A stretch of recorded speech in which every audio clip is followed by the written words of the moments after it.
할렐루야. 반갑습니다. 지난 주일 우리가 예배드리면서 은혜 받은 것은 하나님의 일곱 영에 대해서 우리가 깨닫고 은혜를 받았습니다. 근데 오늘은 그 하나님의 일곱 영이 우리 각자 자신에게 어떻게 해당되고 있는지, 내게 구체적으로 일곱 영을 충만히 받게 되면은 내게 이루어지게 되어짐이 어떠한지, 그러면 나는 어떠한 신앙의 단계로 올라서야 일곱 영으로 충만함을 받게 되어짐이 되는 것인지, 이런 부분으로 우리 구체적으로 우리 자신들에게 적용되는 것들을 오늘 이제 일곱 영에 대해서 이제 말씀하고 있는 거죠. 지난주는 전반적인 일곱 영에 대해서 삼위일체 하나님에 대해서 우리가 상고한 것이고, 오늘은 우리 각자 개인 자신에게 일곱 영에 해당되는 것을 구체적으로 말씀해 주고 있는 것입니다. 그러니까 이제 우리가 잘 깨달을 필요가 있죠.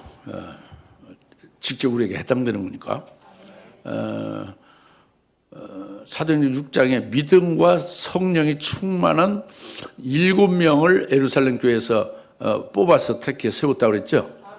7명, 믿음과 성령이 충만한 7명은 이는 아주 오늘날 은혜 시대, 지금 이 성령 시대에 가장 그 영감 있고 가장 성령이 충만한 하나님의 종들을 하나님이 세우셔서 일하게 하시는 것을 그걸 말씀한 거예요.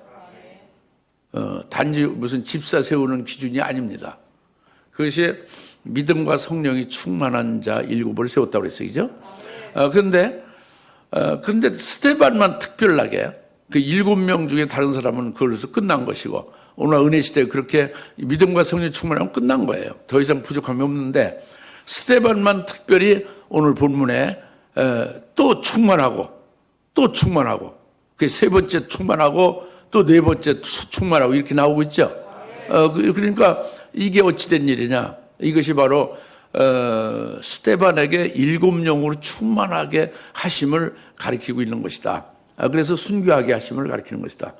그래서 이것이 종말에 우리들에게 스데반과 같이 이와 같이 믿음으로 충만하고 능력으로 충만함을 받을 수 있어야 되고, 믿음으로 충만해야 되고 능력으로 충만해야 된다 하는 것을 말씀하고 있는 거거든요.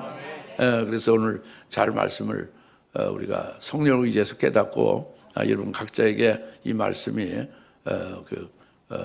각자에게 이제 심령판에 아로 새겨지는 그 성령에 의해서 기록되어지는 말씀이 여러분 영혼에 그 기록되어지는, 생명이 되어지는 그런 역사 될 수 있기를 바랍니다.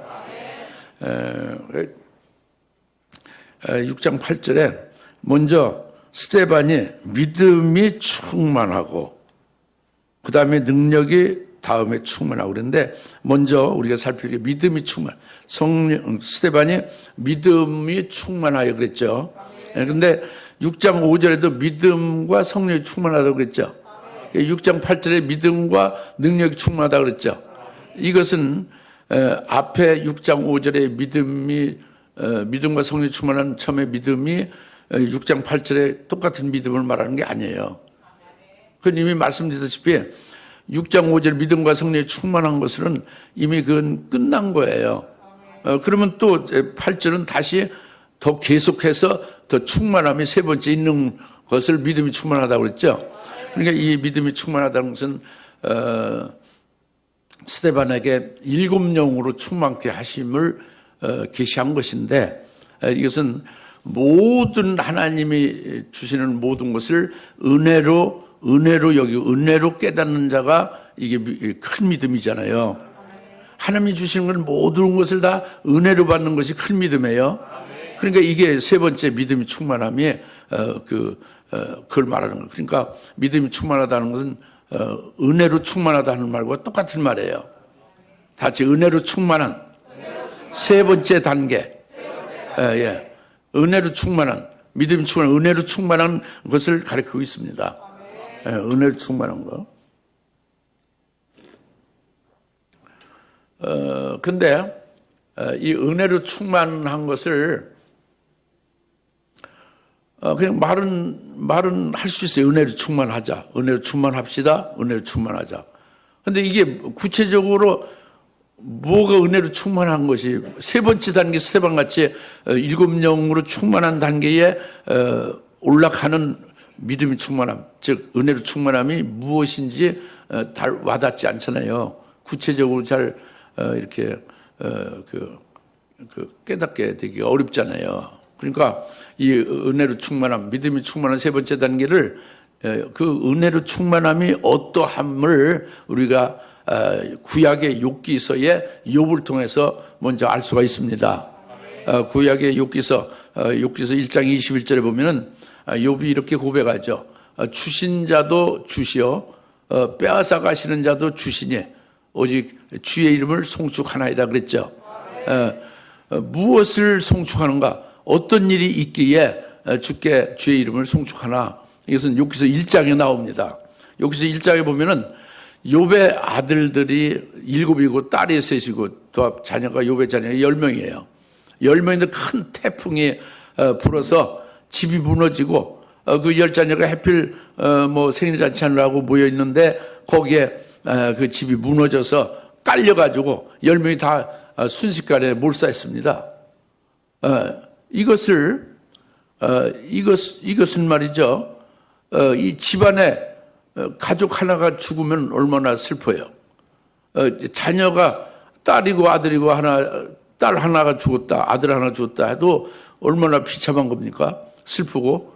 그런데 모든 자녀 10명이 순식간에 한 번에 그냥 떼죽음을 당한 거잖아요.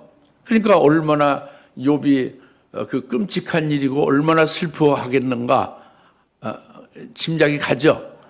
그 욥의 그 반응을 보자고 합니다. 그것이 욥기서 1장 21절에 그 고백이 그겁니다.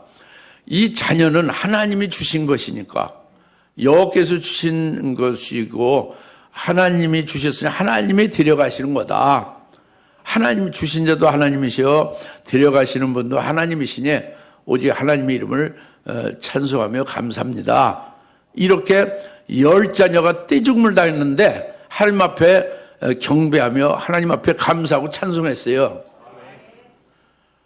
여러분 이 말씀이 무슨 말인지 깨달아집니까? 10명의 자녀가 죽었다는 얘기고요.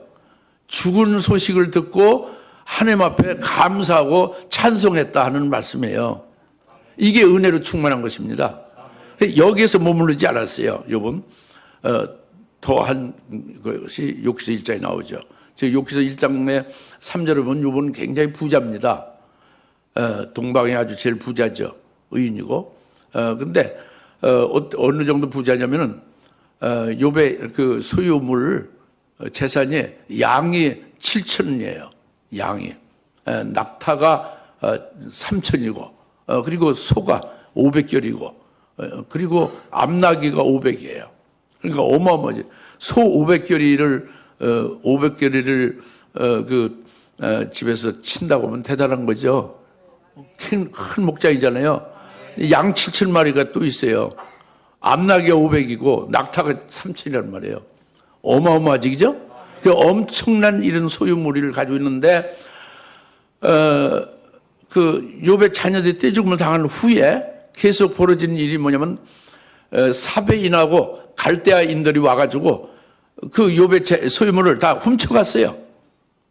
그 지키는 종들을 다 죽여버리고 욥의 종들을 죽여버리고 그리고 나머지 좀 있는 양들은 하늘에서 불이 내려서 양들이 다 죽임을 당하고 불타 죽임을 당하고 욥의 종들도 불타 죽어버렸습니다. 아무도 남은 것이 없어요. 이것을 들은 욥이 욥의 그 중심과 태도가 이제 나옵니다. 자기가 그 엄청나게 부자로 소유했던 것이 순식간에 도둑을 다 맞거나 불타버리거나 자기들이 그 종들도 전부 다 죽고 말았다고 합니다. 참 얼마나 끔찍한 일이죠?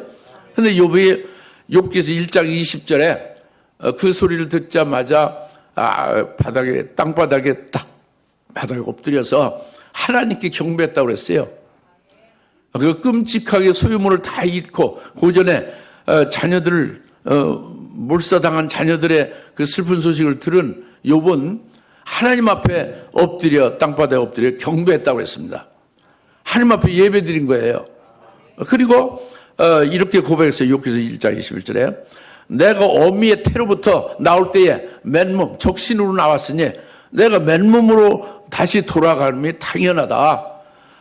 내가 어머니부터 적신으로 빨간 그냥 맨몸으로 나왔으니까 적신 맨몸으로 당연히 돌아가는 것이다.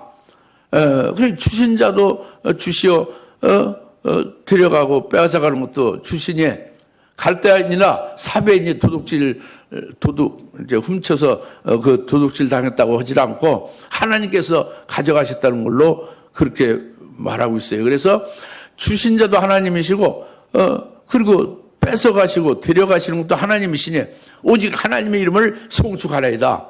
할렐루야. 이렇게 한 것이 욥의 태도고 욥의 반응입니다. 욥의 중심이에요. 그것은 우리가 이 은혜로 충만한 7녀로 충만한 자는 은혜로 충만함이 있는 것이 절대적으로 필요하거든요. 은혜 충만함이 없으면 7명의 충만함이 될 수가 없어요. 그 은혜로 충만함이 바로 뭐냐? 욥과 같이 이렇게 하나님이 주신 것으로 전부 알고 하나님이 뺏어가시는 것을 알고 하나님 앞에 감사하는 것이다 봅니다. 그러니까 욥은 의인이라고 했잖아요. 의인 또 완전한 자로 했어요. 그래서 욥은 하나님의 뜻을 깨달은 것입니다. 의인이고 완전한 자는 하나님의 뜻을 아는 거죠. 그것은 바로 뭐냐면 하나님이 주권자라는 거 굉장히 중요해요. 하나님 주권자라는 거. 우리가 아무리 신앙생활을 오래 하고 아무리 믿음이 좋고 그래도 하나님이 주권자라는 거 이거 잊어먹을 때가 많이 있잖아요. 코로나가 중심이 되거나 경제가 중심이 되거나 사람이 중심이 되거나 뭐 그런 것 많지 않습니까? 이게 다 잘못된 거예요. 하나님이 주권자라는 것, 하나님이 주장자라는 것. 그러니까 하나님이 주권자가 되셔서 주권자인 하나님이 주관하고 섭리해 간다는 거. 이것을 욥을 철저히 깨달은 거예요. 그래서 하나님이 주권자가 돼서 하나님으로 말미암아 다 이렇게 되어진 일이다. 그러니까 사탄이 역사에서 자녀가 죽는 거, 죽이는 것은 사탄이 하는 거잖아요. 예? 도둑질하고 불타지는 건 다 사탄 마귀가 하는 거잖아요. 귀신이 하는 거잖아요. 이런 사탄이 하는 것도 반드시 주권자인 하나님이 주권자니까 하나님의 주권 안에서 하나님이 허락하지 않으면 이런 일은 있을 수 없다. 그러니까 하나님이 주권과 섭리 안에서 하나님이 하시는 것이니까 하나님께로부터 나는 그저 이렇게 당하는 것이니까 감사할 수밖에 없다. 그거예요. 할렐루야. 이것이 은혜로 충만한 것입니다. 첫 번째, 이와 같이 될 수 있기를 바랍니다. 여러분 자녀에 대해서 덜덜덜 떨고 고심하고 걱정 근심이 태산 같죠. 아니면 부모에 대해서나 뭐 가족에 대해서. 근데 하나님이 안 보이면은 그건 정말 불신앙자예요. 자녀가 보이지 않고 하나님의 아들이라는 것이 보여야 돼요. 나는 그 하나님의 아들을 맡아서 나는 양육하거나 보호하거나 가르치거나 하는 그 청직이다, 관리자다, 이렇게 봐야 이게 합당한 거거든요. 부모를 보기 전에 부모 속에 계신 하나님이 주장하시는 것을 봐야 된단 말이에요. 아시겠습니까? 자녀가 아프고 부모가 아프면 그 아픈 걸 보고 막 발을 동동 굴르지만 하나님은 더 발을 동동 굴르는 것이 하나님은 더 하죠. 하나님은 더 마음이 아프죠. 하나님은 더 급하죠. 그러니까 그 하나님께 향해야 돼요, 마음이. 그 아픈 그 자식이나 아픈 부모나 아픈 그 형제들 보고 발을 동동 굴르는 것이 아니고 하나님께서 하시는 역사를 보아라 그래요. 하나님을 의지하라고 합니다. 욥이 은혜로 충만한 걸 아시겠습니까? 그 다음에 은혜로 충만한 걸 또 하나는 더 중요한 것이 뭐냐면 환난 날에 될 일입니다. 스데반이 순교를 하잖아요. 순교하는 것은 종말에 사는 오늘 나나 여러분들 그리스도인들이 종말의 환난 날에 순교하게 될 것을 우리는 알고 있지 않습니까? 그럴 때에 일곱 영으로 충만함을 받아서 이기게 하신다고 합니다. 순교할 수 있게 하신다고 합니다. 그런데 그게 은혜 충만합니다. 그거예요. 그러니까 환난 때에 일곱 영으로 충만케 해서 은혜로 충만하게 되었음을 가르쳐 주시는 거예요. 그러니까 그것이 뭐냐면 이제 그것을 처음에 말씀드린 잘 못 깨닫죠. 아니, 알긴 아는데 이성으로 알고 지식으로 알니까 전혀 생명이 안 되죠. 믿으면 안 되죠. 그러니까 마태복음 7장 9절부터 11절에 예수님이 하신 말씀을 먼저 여러분이 생각하고 믿으면 바로 이해가 됩니다. 뭐냐면 예수님이 마태복음 7장 9절에서 뭐라고 말씀했어요?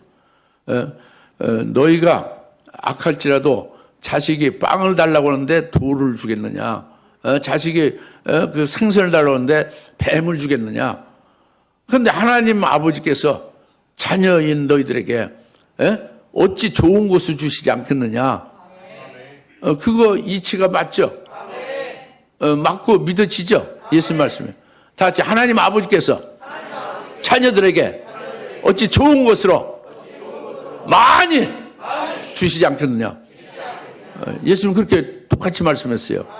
아주 좋은 것으로 또 그것도 많이 인색하지 않아요. 많이 주신다고 그랬어요. 믿으십시오. 예수님 말씀을. 그런데 우리가 알고 계시잖아요. 마태복음 24장 21절에 주님이 재림하시기 전에 창세 이후로 없던 큰 환란이 있을 거라고 했잖아요. 이 말씀을 우리가 잊어먹으면 안 되는 거죠. 우리가 믿는 예수님이 재림하신다는 거예요. 재림하실 때 재림하시기 전에 큰 환란이 있다는 것을 말씀했잖아요. 우리가 이것을 알고 믿는 거잖아요.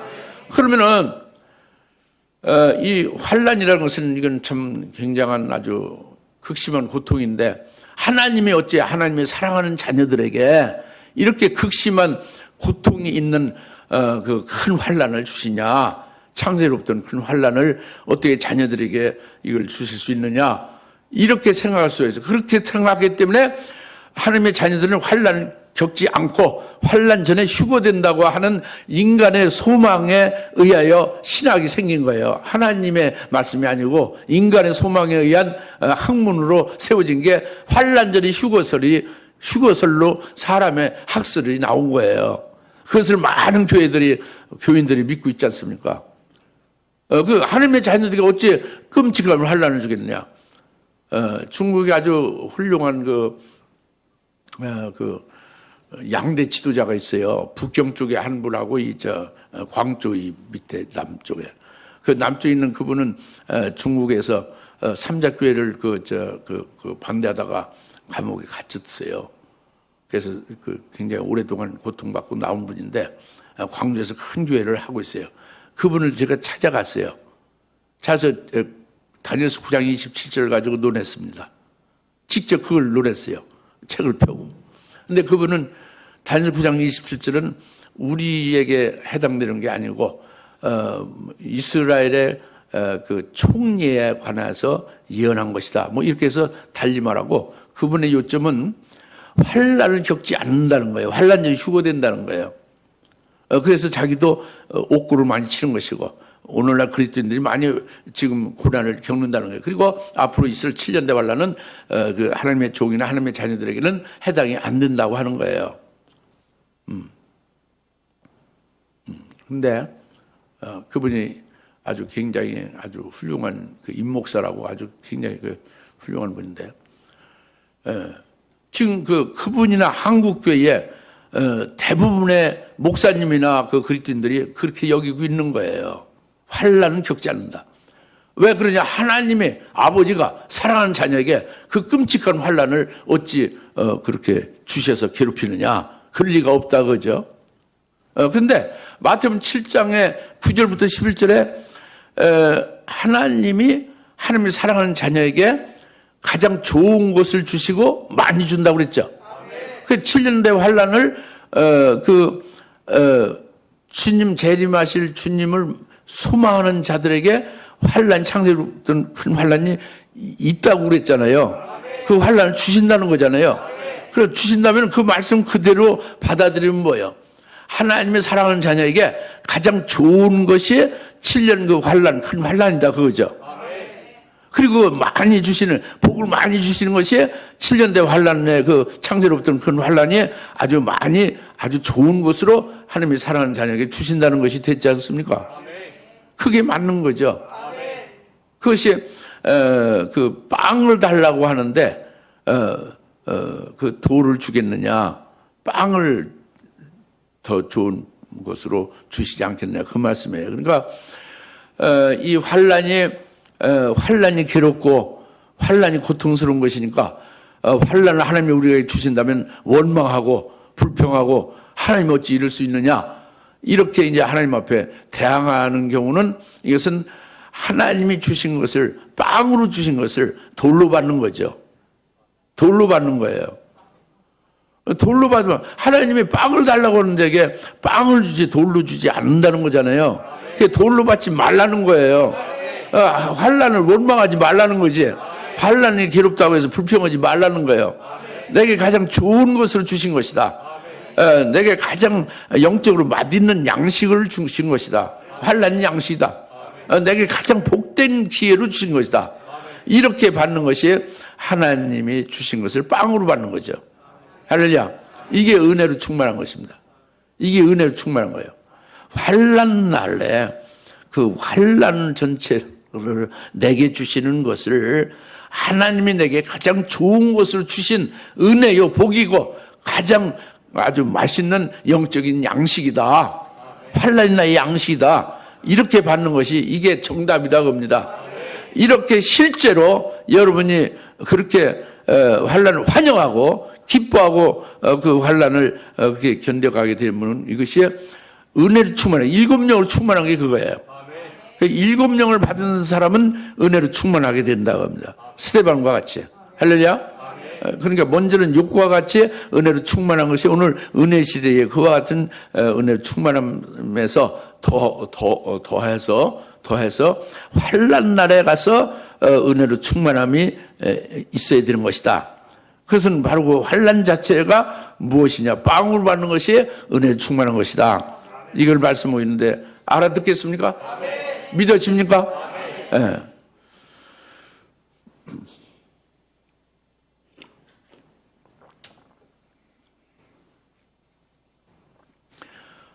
스데반이 이제 오늘 본문에 믿음이 충만, 즉 은혜로 충만하고 그 다음에 또 권능이 능력이 충만하다 그랬죠. 네 번째로 능력이 충만하다 그랬죠. 능력이 충만하다고 했는데 이 능력이 충만한 것을 이제 지금 말씀을 드리고자 합니다. 스데반에게 7영으로 충만하여 네 번째 단계 능력으로 충만하다. 이것이 그래서 능력으로 충만해서 6장 8절에 능력이 충만해 백성 가운데서 큰 이적들과 표적들을 행하더라 그랬죠. 다 같이 큰 이적들과 표적들을 행하더라. 그래서 마태마가 누가복음은 예수님의 공생의 사역에서 큰 이적을 행하셨습니다. 요한복음에서는 예수님의 공생의 기간 동안에 특별하게 큰 표적을 행하셨어요. 요한복음에서 이적은 하나도 없어요. 표적이고 마태마가 누가복음에는 이적을 행하셨습니다. 그래서 바로 예수님이 행하신 그와 같은 이적과 표적을 예수 그때 거시된 스데반이 예수의 이름으로 그 이적과 표적을 행하신 거예요. 다시 말하면 예수님이 2,000마리 귀신 들어간 자를 귀신을 내쫓고 그러 예수 믿고 구원받겠죠. 이건 이적이에요. 예, 이적을 행하신 거예요. 그리고 문둥병자를 치료했잖아요. 그래서 예수 믿게 하고 구원받게 됐죠. 산상본을 제자들에게 한 후에 바로 내려왔을 때 문둥병자를 최초로 고쳤잖아요. 그래서 이적이에요. 그래서 예수 믿고 하나님 나라가 그 안에 이루어졌잖아요. 이적을 행하신 겁니다.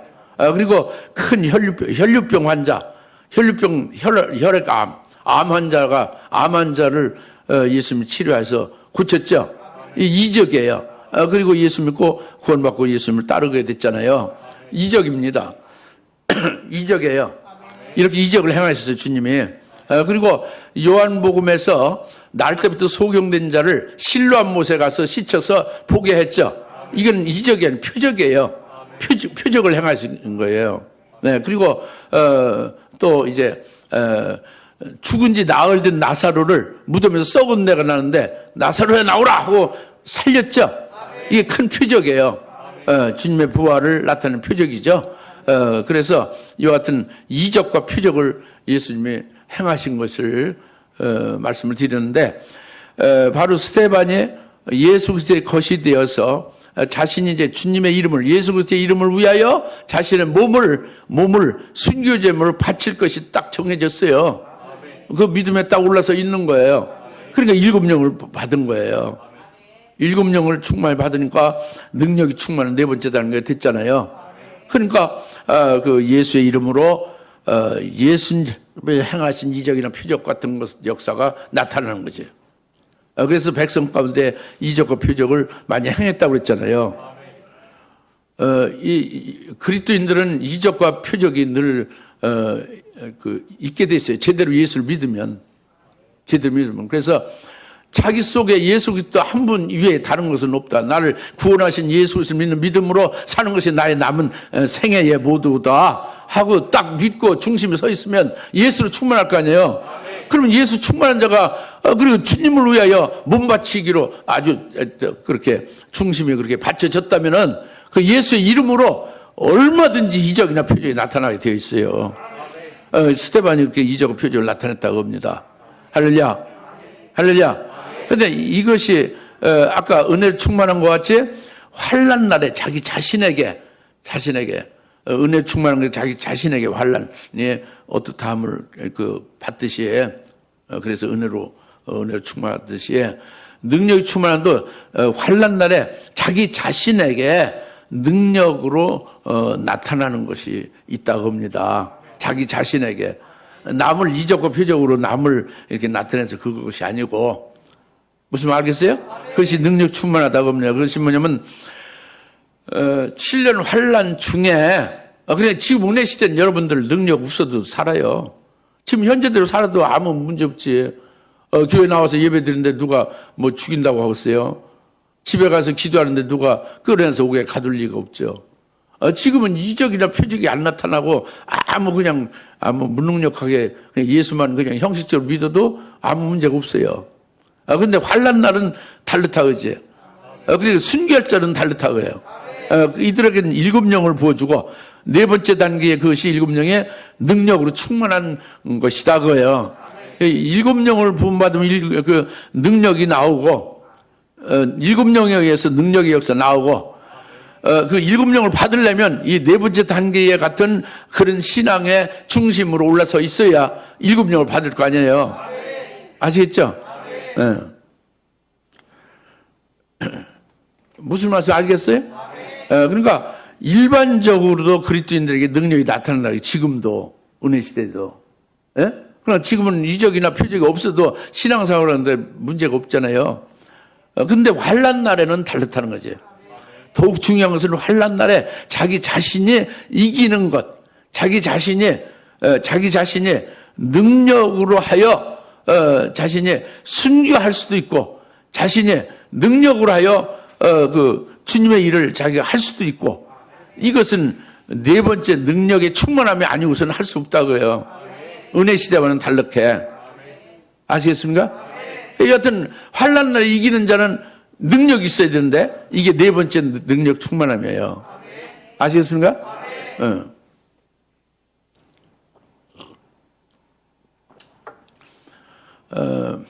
여러분들 신앙이 자꾸 자라가면서 하나님도 계속 그 자라나는 신앙의 수준에 맞춰서 하나님의 말씀도 더 깊어지고 더 아주 세밀해지고 더 엄청납니다. 그러니까 자꾸 영적으로 성장하기를 바라고 온전해지기를 바라요. 이 능력 충만함이 환난 날에 우리들에게 그것이 뭐가 큰 능력이냐면 자기가 환난 날에 이기는 것이 제일 큰 능력이에요. 그러니까 금축대 교회에서 배출된 자는 이기는 자들로 세우는 거잖아요. 이기는 것이 능력이에요. 지는 것은 능력이 없어서 지는 거고. 그러니까 환난 날에 이기는 자는 이기는 자가 어디에서 나온 자들이요? 금추대기에서 배출된 자가 이기는 자는 계시록 2장 3장 금추대기는 전부 결론은 이기는 자가 결론이에요. 단계별로 이기는 자라고요. 알겠습니까? 그 환난 날에 이기는 자가 최고 큰 능력이에요. 환난 날에는 그렇잖아요. 환난 날에 적그리스도와 거짓 선지자를 이기고 그 환난을 이기는 자가 최고 큰 능력이라니까. 이것을 능력 충만이라고 하는 거예요. 이기지 못하면 배도하는 거죠. 이기지 못하면 배도하고 타락해서 멸망이에요. 이기면은 승리죠. 예? 그 복이죠. 아시겠습니까? 이것이 누가 이기느냐? 능력 충만한 자가 이긴다고 해요. 7영을 받은 자, 7영에서 능력 충만한 자가 이긴 자예요. 가만히 있는데 7영을 보여줄 리도 없어요. 이 능력 충만한다는 게 가만히 있는데 은혜가 충만할 수가 있나? 그 자기 중심에 하나님을 바로 믿고 한 말씀 바로 믿어야 그 하나님 욕과 같이 은혜로 받지요. 7년 대 환란은 은혜로 받지요.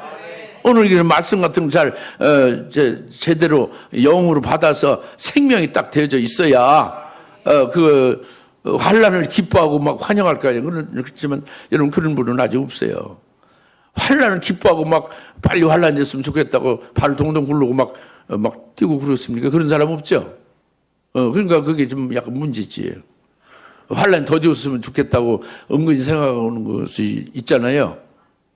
자신도 모르게. 왜 그래요? 육적이기 때문에요, 여러분이 아직도.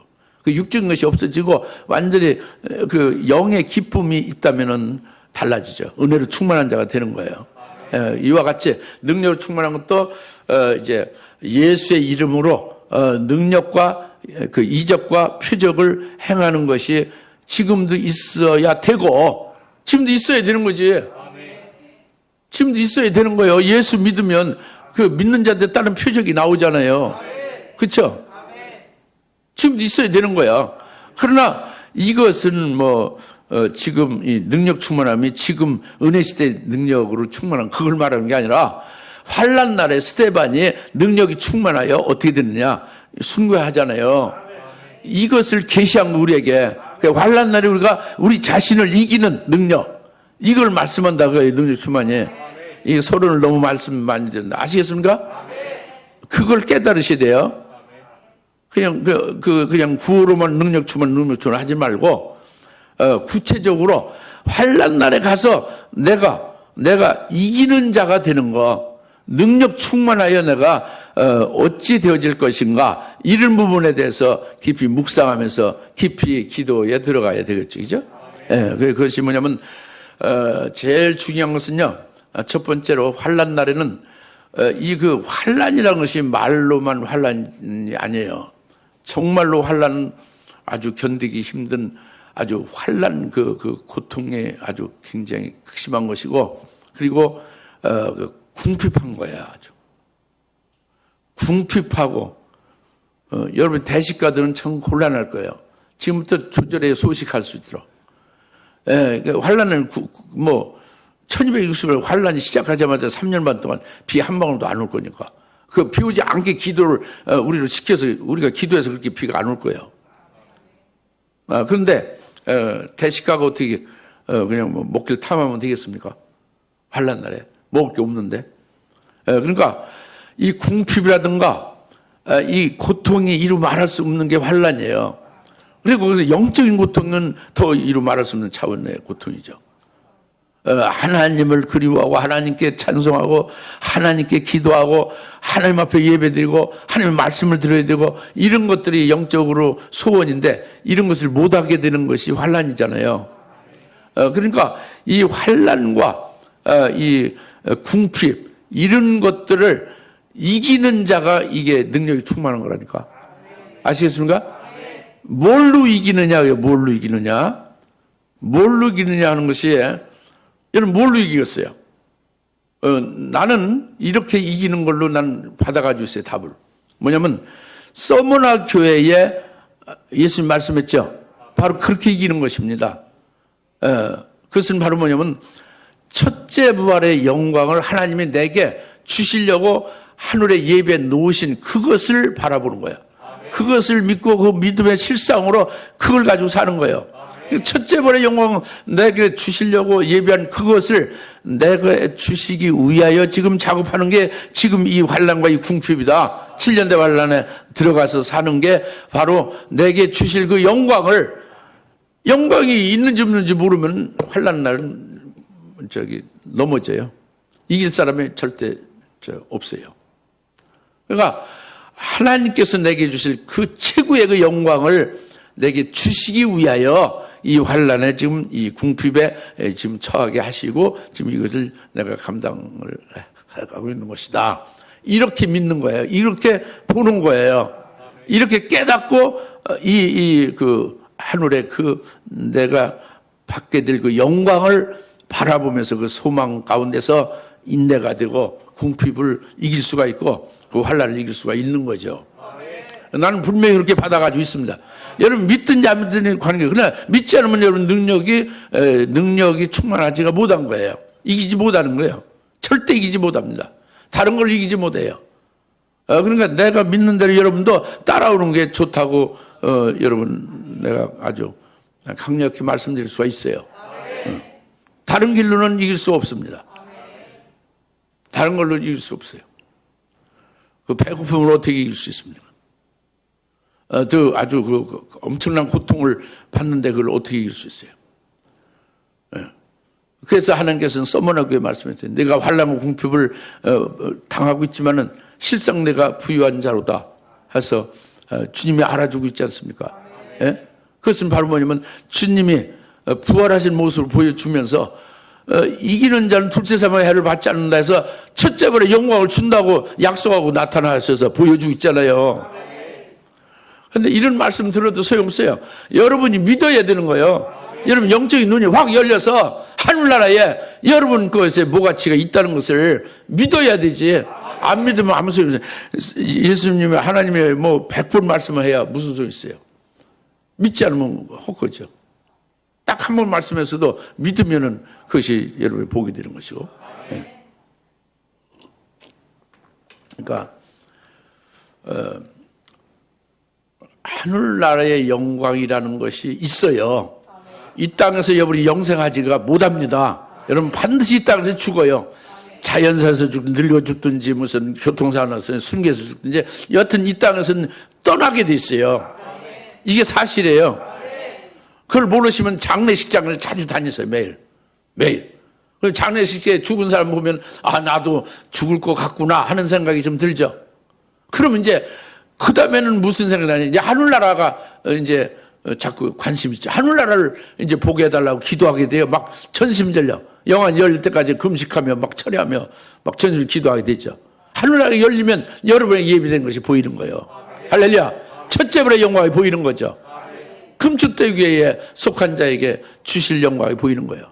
그것을 믿고 믿음의 실상으로 받아가지고 그것으로 살게 되어지면 환난 날에 환난과 궁핍을 그것을 이길 수가 있다고 합니다. 할렐루야. 그 다음에 두 번째로는 환난에 가서는요, 여러분이 예수님을 모른다고 부인을 하지 않을 사람들이잖아요. 끝까지 예수를 믿을 거죠?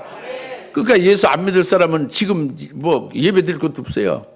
그 사람들 쭉정이고 그 배신자니까. 그건 말도 안 되는 그 사람도 아니지. 자기를 위하여 하나님의 아들이 대신 희생해서 피 흘려서 구원시켰는데 그 은혜와 사랑을 그냥 헌신자까지 버리는 건 사람입니까? 사람도 아니지. 짐승만도 못한 거죠. 그렇죠? 그러니까 우리는 환난 날에 예수를 끝까지 믿을 거잖아요. 예수를 믿으면 여러분 투옥되고 고문당합니다. 반드시. 고문당하게 돼 있어요. 고문당할 때에 어떻게 이기냐고요. 고문에 못 이겨서 예수를 팔아먹거나 부인하거나 또는 고문에 못 이겨서 그대로 죽으면 그건 순교는 아니죠. 무슨 말 알겠어요? 고문을 이겨내야죠. 예? 그리고 또 이제 그 사형장으로 끌고 가서 여러분을 죽이려 할 때에 그 공포와 불안함과 두려움이 엄습하잖아요. 이것으로 해서 여러분 있던 믿음도 팔아먹을 수 있거든요. 예? 다 잘 가다가 마지막 결승점에서 넘어지고 마는 것이 될 수 있거든요. 여기서 어떻게 이길 수 있느냐 이거예요. 근데 고문당할 때에 7영으로 충만하면은, 7영 충만하지 않으면 이런 일 없어요. 7영으로 충만하면 하나님이 감춘 만나를 주세요. 감춘 만나를 주셔서 그 감춘 만나에 의하여 그 감춘 만나를 받아서 고문의 아무리 극한적인 그 고통도 이겨낼 수 있는 거예요. 이기게 하는 거예요. 그러니까 그게 능력 충만해요. 그게 능력이 충만한 거예요. 그 다음에 사형장에서 사형 집행 전에 그 기다리면서 고통과 불안과 공포를 뭘로 이길 수 있느냐? 절대 사람의 노력으로 이길 수 없어요. 거기서 넘어지죠. 예. 그 신사 참배 때, 박 목사님이라고 계시록 그 전에 굉장히 삼아든 목사님 대구에서 지금은 돌아가시는지 아무 소식 없는데 그분이 신사 참배 때 결국은 총살 당하기 전에 난 신사 참배하겠다고 넘어졌다고 그래요. 그것을 참회하고 고백하고 지금 막 그렇게 우리는 그렇게 되지 말라고 하고 막 그렇게 고민하는 소리를 들었는데 우리 교회도 한번 오셨죠. 그러니까 인간적으로 노력해서는요, 그 고통과 그 불안과 공포를 이길 수가 없어요. 이것은 하나님이 7영으로 충만케 부어주시고 거기에 능력이 충만한 것으로 뭘 능력을 충만케 하느냐? 바로 새 이름을 기록한 힌도를 주신다고 그랬잖아요. 새 이름을 받아요. 새 이름을 받는 것은 그 지금 사형당한 그 순교당한 그 건너편에 자기가 받을 이름인 거예요. 환란이 지나고 주님이 재림하신 이후에 자기가 새 이름으로 그리스도와 함께 1000년 동안 왕과 제사장으로 통치하게 될 그 새 이름을 받는 거예요.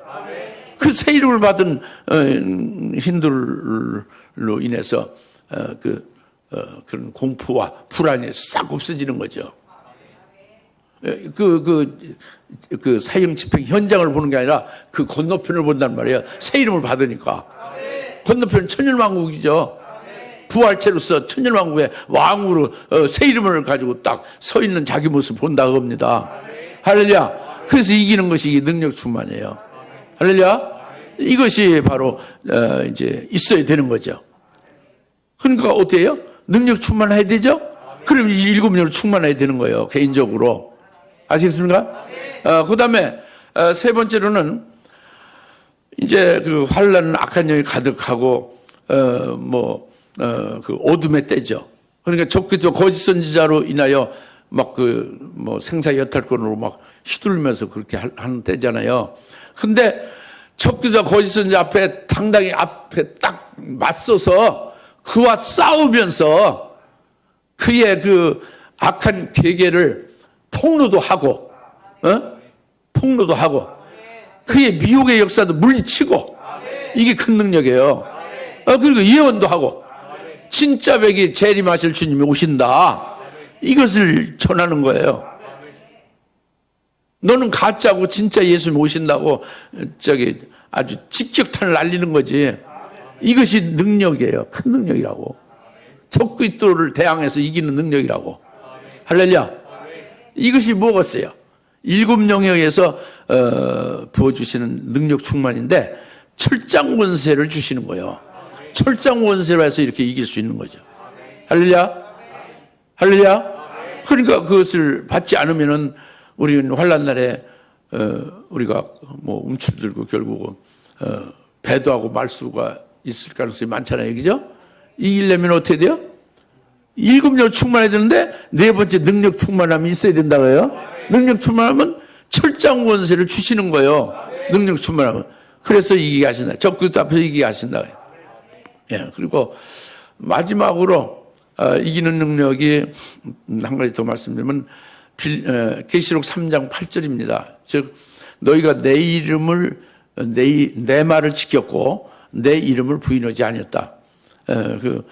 그러니까 하나님의 그 주신 말씀, 예수님이 주신 말씀, 예언의 말씀, 이 참 진리의 말씀을 듣고 믿어서 그 말씀으로 말미암아 또박또박 말씀을 증거하는 거예요. 증거하는데 끝까지 증거하다가 순교하기까지 증거하다가 목배임 당하기까지 이제 가는 거예요. 그것이 계시록 3장 8절 말씀이거든요. 그것이 뭐냐면 그러니까 첫째는 내 말을 지켰다고 그런 것이 주님의 말씀을 믿어야 되는 거예요. 주님의 말씀은 요한계시록까지 포함되고 주의 재림에 관한 예언의 말씀과 다 포함되는 거예요. 올바른 하나님의 말씀이고 진리고 재림할 주님을 맞이할 수 있게 하는 말씀이라고요. 이 말씀을 믿어야 되는 거예요.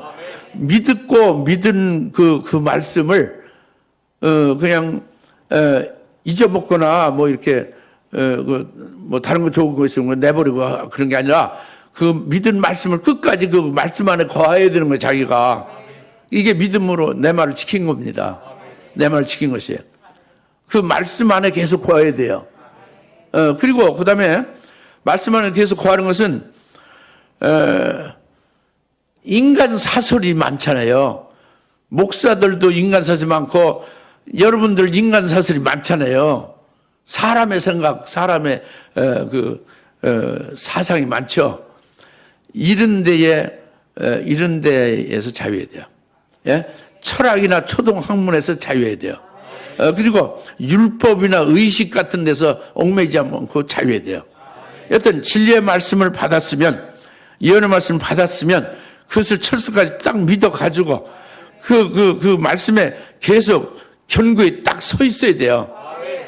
다른 거, 몸이 아파가지고 어떤 그 가정상, 환경 문제, 교회의 어떤 뭐 자기 마음에 틀리는 것 등등으로 해서 여기서 이렇게 흔들리거나 결국 그 말씀을 버리면 말씀에 거하는 게 아니에요. 믿음을 지키는 게 아니죠. 내 말을 지켰다는 걸 지금 말씀드린 거예요. 너희가 내 말을 지킨 게 능력이다 겁니다. 그것은 그 말씀을 믿고 그 말씀 안에 거하면서 그 말씀으로 인하여 자유해야 되는 거예요. 진리로 자유해야 되는 거예요. 다른 게 걸리지 말아야 돼. 그 인간 사설, 인간 사상에 넘어가지 말아야 되는 거예요. 사람의 욕심으로 홀리는데 넘어가지 말아야 되는 거예요. 그리고 철학이나 어떤 초등학교나 이런 그런 데 넘어가지 말아야 되는 거예요. 율법적인 거, 어떤 의식적인 거, 이런 거 형식적인 그런 거에 넘어가지 말아야 돼요. 진리한 자유함을 딱 가지고 있어야 돼요. 이렇게 되면 내 말을 지키는 겁니다. 믿음 안에 그 말씀 안에 거하는 거예요. 이게 굉장히 어려운데 이것이 또 절대 중요한 겁니다. 그러면서 내 이름을 부인하지 않았다는 것은 그걸 증거하는 거예요. 예수 이름을 부인하지 않는 거, 예수 이름을 시인하는 거예요. 예수님을 증거하는 거예요. 이분이 나의 신랑이 되실 분, 이분이 재림하실 나의 구세주다 하는 것을 당당하게 증거해야 돼요. 진리를 증거해야 돼요. 여러분 증거 안 하죠? 증거 안 하면은 그게 이렇게 정말 견고하게 틈실하게 내 말을 지키고 있는지, 주님의 말씀을 지키고 있는지가 판명이 안 됐죠. 스스로 확인이 안 되죠. 증거해야 돼요. 증거해야 제대로 자기가 믿고 있는지도 알 수 있고 정말로 주님 말씀 안에 거하고 있는지를 확인할 수가 있는 거예요. 자기가 믿음이 있는지 믿음을 확증할 수 있는 거예요. 증거를 해서 그 예수를 증거하고 그 예수를 못 믿게 하는 자 앞에서는 묵배임을 받기까지 증거하는 거예요. 이것이 내 이름을 부인하지 않았다는 거거든요. 이것이 큰 능력, 이것이 7명에서 주님이 주시는 능력 충만함으로 되는 거죠. 네 번째 되는 능력 충만함으로 이렇게 증거하게 하시는 거죠. 네? 그 예언의 권세를 증거하게 하시는 거예요. 그 진리의 말씀을 깨닫고 그것이 생명되어지고 그 말씀으로 인하여 자유함을 받게 되고 이것이 전부 다 7명에 의한 능력에 의해서 그렇게 되어지는 거예요. 할렐루야. 오늘 말씀을 마치는데 여튼 오늘 은혜로 충만함이 세 번째 단계에 계속 충만한 7명으로 또 네 번째 단계 능력의 충만함이 7명으로 충만함을 가리키는 거예요. 은혜 충만처럼 7명 충만함이 안 되는 거예요. 능력으로 충만함이 안 되면 7명의 충만함이 없는 거예요. 아시겠습니까? 그것을 오늘 말씀한 거예요. 그러니까 오늘 우리 자신들이 지금 현재부터 이렇게 은혜로 충만한 자와 능력이 충만한 자가 되어져 가야 되는 거죠. 그런데 그것이 뭐냐면 7영을 한꺼번에 7번째 가서 우르르 이렇게 다 쏟아주는 게 아니라 단계로 충만케 해준다고 그랬잖아요. 그렇게 올라가줘야 되는 거예요. 그래서 오늘 3번째 단계와 4번째 단계 은혜와 능력으로 충만한 단계에 그것을 하나님이 우리에게 계시해 주신 거예요. 그러니까 우리가 그것을 믿고 그 자리에 도달될 수 있도록 사모하면서 기도하면 반드시 그렇게 될 것입니다. 기도하였습니다. 하나님 아버지 참 감사합니다. 오늘 스데반의 믿음과 즉 은혜와 능력으로 충만한 것을 무엇이 우리에게 그것이 똑같이 그렇게 될 수 있는지를 구체적으로 깨닫게 하시고 우리에게 적용되는 것을 알게 하시니 감사합니다. 하나님 아버지여, 앞으로 환난 날에 결국 은혜와 능력으로 충만하여 이기는 자가 될 수 있도록 해주실 것을 믿고 이를 소망하면서 저를 깨달은 대로 믿음 되게 하시고 깨달은 대로 생명이 되게 하시고 생명된 대로 따라 이제 부종하는 그런 능력이 따르게 되어서 실제 우리를 통해서 그와 같이 나타나게 하시고 날마다 생생한 활발한 그런 신앙생활을 할 수 있게 하옵소서. 예수님의 이름으로 간절히 기도하옵나이다. 아멘. 이제는 속히 재림하실 예수 그리스도의 은혜와 하나님 아버지의 극진하신 사랑하심과 성령님의 감화 감동 내주셔서 충만하심이 스데반같이 믿음과 은혜로 충만하고 또 능력으로 충만하여 지금부터 또 환난 시까지 넉넉히 이길 수 있도록 소망하며 믿기는 여인은 모든 심령을 머리 위에 지금으로부터 영원토록 함께 계실지어다. 아멘.